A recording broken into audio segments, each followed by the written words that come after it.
Hi, and welcome back to Advice with Craig, where my dating and life experiences can help you out. Thank you for joining me. Today, I want to talk about a book recommendation. I know this is very different than what I normally post about dating advice or life advice, but please hear me out on this one. I'm somebody who loves to read. I read every day, or I should say, I read every night. I'm somebody that is a night owl. I am somebody who cannot fall asleep easily. I usually kind of lie there, toss and turn. I start thinking about the day. I think about what's coming up tomorrow, other things I've got going on. When everything gets quiet, that's when I start, worrying about stuff.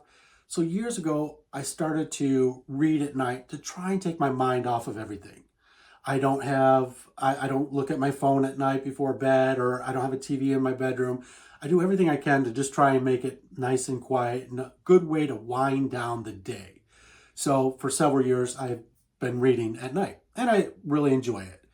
I'm somebody that loves biographies. If I kind of know something about somebody, kind of helps me, connect with them a little bit more. I like crime novels, serial killer books. I usually kind of read those around September, October, kind of get in the Halloween mood and stuff. But biographies are generally what I enjoy the most. So there's one I really want to talk about in particular. Now, before I get to that specific book, there are two that I've absolutely loved. I mean, my favorites in the last 5 years. And it's because I'm a huge Rob Halford fan, Judas Priest fan. He wrote two books. One came out in 2020. This is Confess. It's all about Rob Halford growing up, what it was like for him as a child, how he got into Judas Priest, what his life was like in the heavy metal scene, being a gay man, all his struggles. You always heard stories, but to hear it directly from him, and it's called Confess. So he is, extremely open and honest about everything. It's a great book. It's absolutely amazing. And then in 2022, he wrote Biblical, which is about what it's like for a band in the music industry, what it's like to make albums, what it's like to tour, what it's like, money-wise, making videos, what it's like nowadays, how it's different, that they don't get the sales of CDs anymore. It's all about downloads. So he goes over and talks about all that. In the last 5 years, these have been my two favorite books. I've absolutely loved them. Yes, you would have to be, I would say, a Rob Halford or a Judas Priest fan to really enjoy them. But for biographies, I can, still highly recommend them. But the book I want to talk about today is a book that's really affected me, and it hasn't left me since I've read it. It's a book that was given to me by my mom, and it was actually just given to her. Somebody gave it to her. She read it and said, "Hey, I really think that you would like this book." And it's Matthew Perry's book, Friends, Lovers, and the Big Terrible Thing. And obviously, everybody knows Matthew Perry from Friends. I used to watch Friends when I was in college.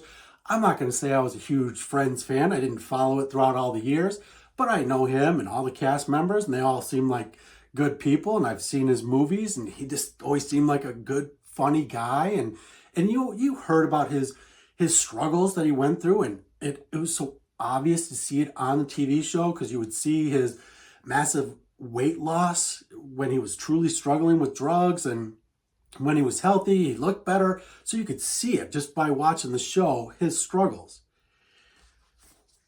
When I read this book, I was like, yeah, okay, I have no problem. I'll read this book. I know the guy, just as a celebrity, I know him. But my mom was like, no, I really think that there's something to this book. And it is a very educational book in the sense, if you are somebody that has never known addiction yourself, but you've seen it in your family or in a friend of yours or a relative or whatever it may be, if you've seen somebody struggle with addiction, but you personally have never had to deal with it, for myself, I would say, why can't they just stop? Stop doing that, Because I don't know what addiction feels like. I don't know, how that feels every day, what they're dealing with and struggling with. So for me on the outside, I'd just be like, stop. Why are you doing this? Why are you taking those drugs? Why are you drinking? Why are you doing this? Why are you doing that? Why are you smoking? It's all killing you. Stop it. So from the outside, it's just easy for me to say that. But you read this book and it just gives you a whole other understanding, especially somebody who doesn't know what addiction is like. Matthew Perry is so open and honest about all his struggles and what he went through. It is absolutely amazing, and it is eye-opening.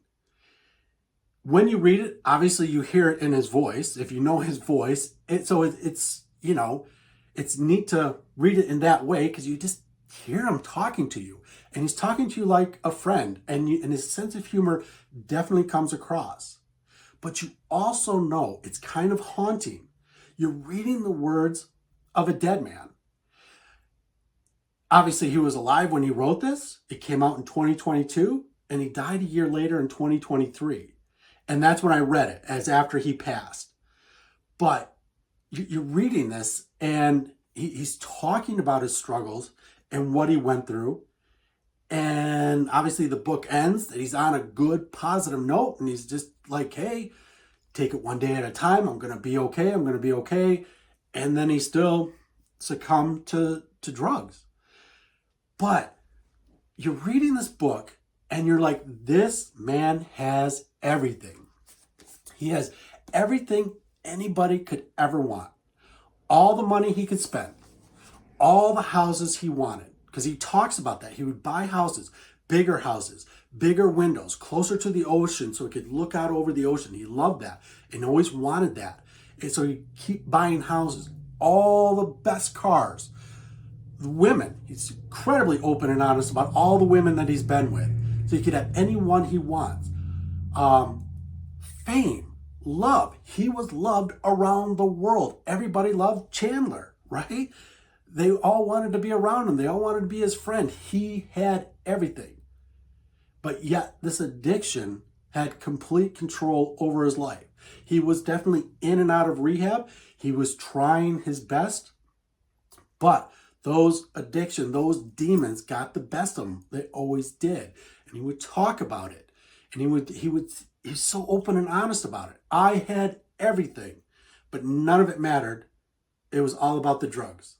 That's all that he cared about. He lost amazing relationships because if somebody got in his way that would affect him getting high, getting his drugs, he would cut them out of their life. It didn't matter.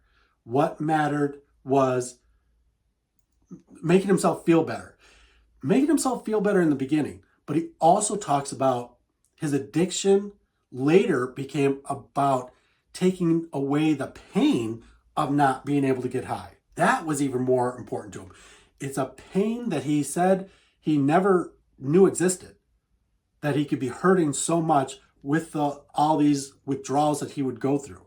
So he loved getting high, but he hated detoxing and going through that. So he would do anything he had to do to keep getting high.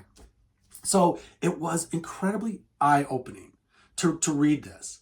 Because if I would just say, man, you've got everything somebody would want in the whole world and you're throwing it all away, boy, that just sounds stupid. Please just stop and live this amazing life. It's not that easy. Addiction is incredibly awful. It's a terrible thing.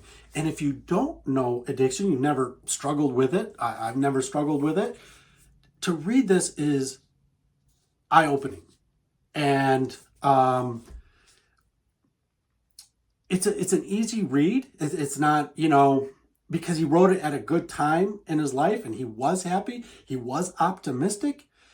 He talked about the bad times, but it's an easy read. But it really, again, the best way I can say it is it opens your eyes to what addiction is like. So if you get an opportunity, if you ever wanted to know more about that, or if you got anybody in your circle in any way, family member, friends that are dealing with addiction, and you just want a little bit more of an understanding of what that person could be dealing with, check this book out. I can highly recommend it.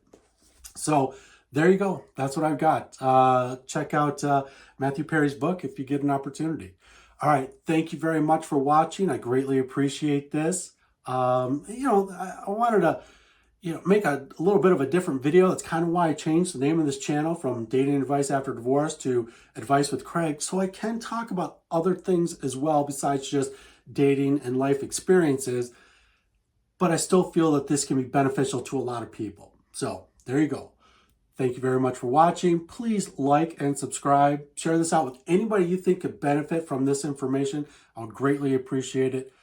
Have a great day, and I will see you again very soon. Please be sure to comment down below if you've read this book, your thoughts on this book, or anything you'd like to talk about at all. All right. Have a great day, everybody. I'll see you again very soon. Bye now.